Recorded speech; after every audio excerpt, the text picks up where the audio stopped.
I am expecting a global nuclear holocaust within 6 days. What's the point of talking?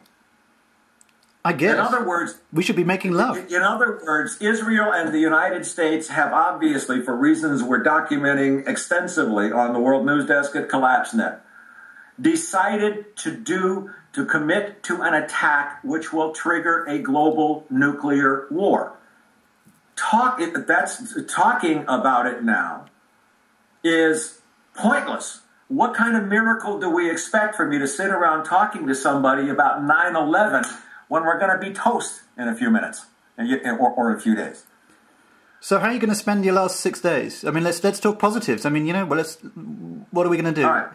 First of all, let me say, because all of the naysayers will come out, that it might not happen in 6 days, but one can look at the inertia and the trends and the moves of government, the deployment of military forces, the irrationality, and say, this is out of control. These people, the people running the world, are committed to killing everything, to keep the dollar in power, to keep the dollar in control.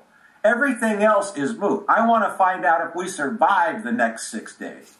But for anybody to assume that we have 6 months or a year to convince a group of people to do something unspecified, to change and to bring down the governments that are trying to kill us, is an exercise in futility right now. Well, I guess we should bake some nice cakes and have a little party, I guess. But I mean, seriously, eat, drink, and be merry.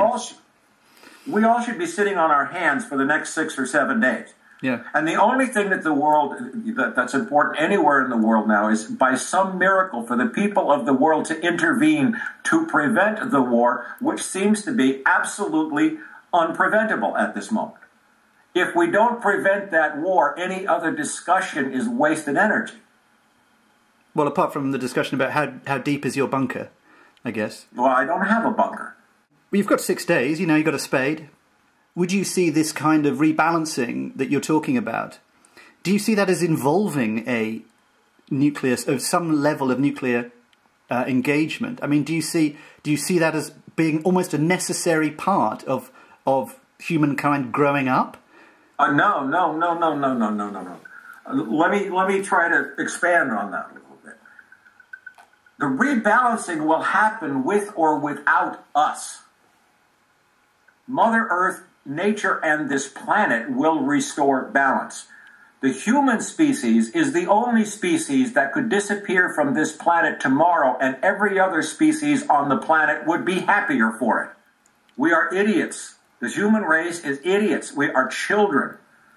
In spite of all the warnings and the simple arithmetic that told us clearly from the 1970s on that collapse was inevitable, the human race never found the maturity or the will to address infinite growth and the corruption. We have protested, the human race has protested about symptoms.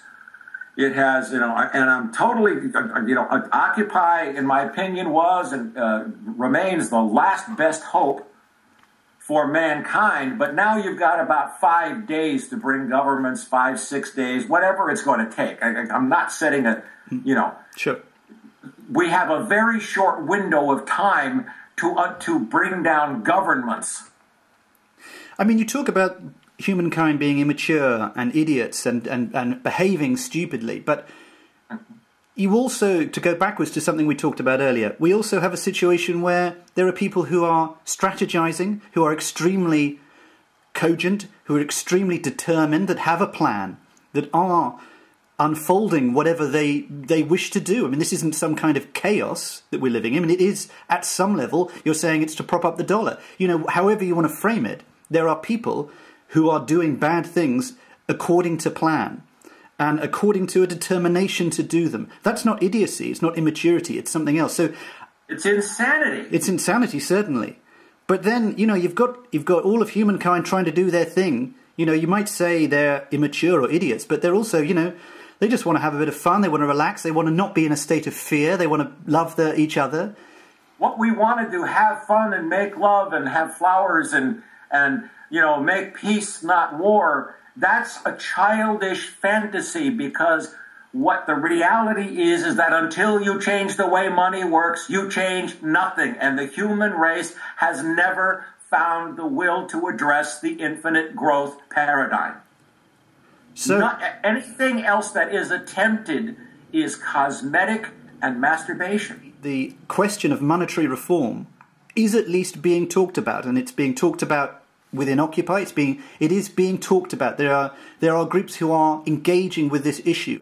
But then you're saying that if this is something which is close to the root cause of what's troubling us, leaving out the insanity of evil people, it's the structure of money, it's the structure of our financial system based upon fractional reserve banking, or however you want to say it. Can you see there a possible fix?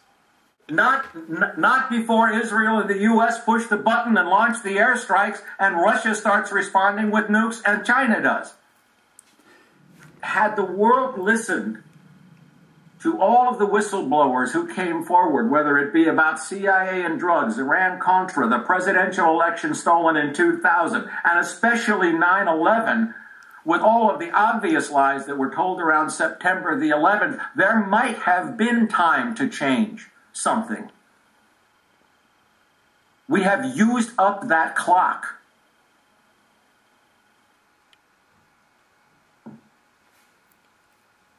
Well, I'm going to go and get a bottle of champagne, I think.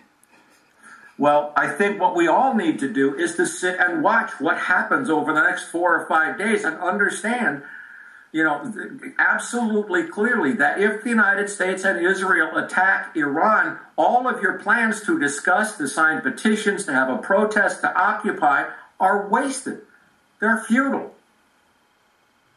I think one of the big mistakes is insanity, is repeating the same action over and over again, expecting different results. I personally was part of a 350,000 demonstration in San Francisco in 2003 before we invaded Iraq. Those demonstrations accomplished nothing, and yet the people who want to protest assume that the same method might work again. We already know that doesn't work. The only thing that has ever mattered to me was change on the political landscape.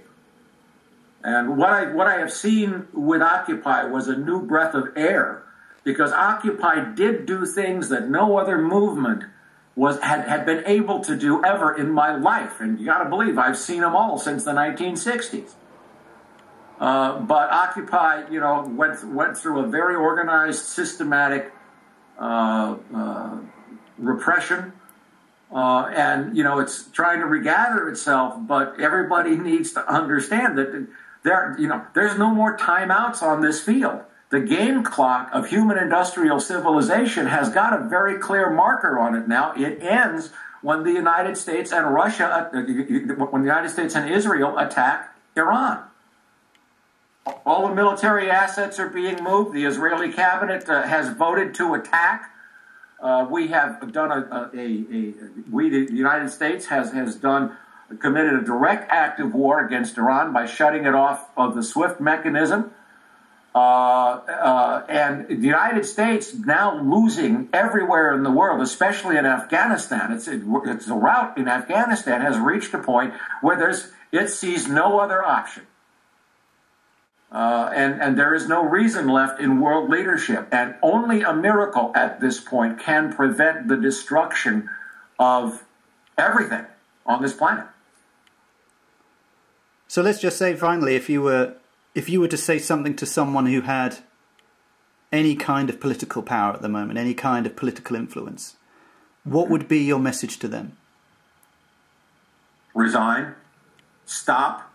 Get out of the way. Stand down all military maneuvers in the region. Call them back from the brink. Right now. Everything else is moot unless we prevent this attack on Iran, and I frankly I see a very small chance for that to happen. I keep my fingers crossed. Yeah. And, faith is the belief in things unseen, and we always hope for the 100th monkey. But I do want to say to all of my friends from Occupy London and Occupy Wall Street, you have been absolute heroes in my eyes. You have accomplished some amazing things. You have made people think about fundamental issues. And for all of my experience with Occupy, you guys in London have just been champions. Best to you.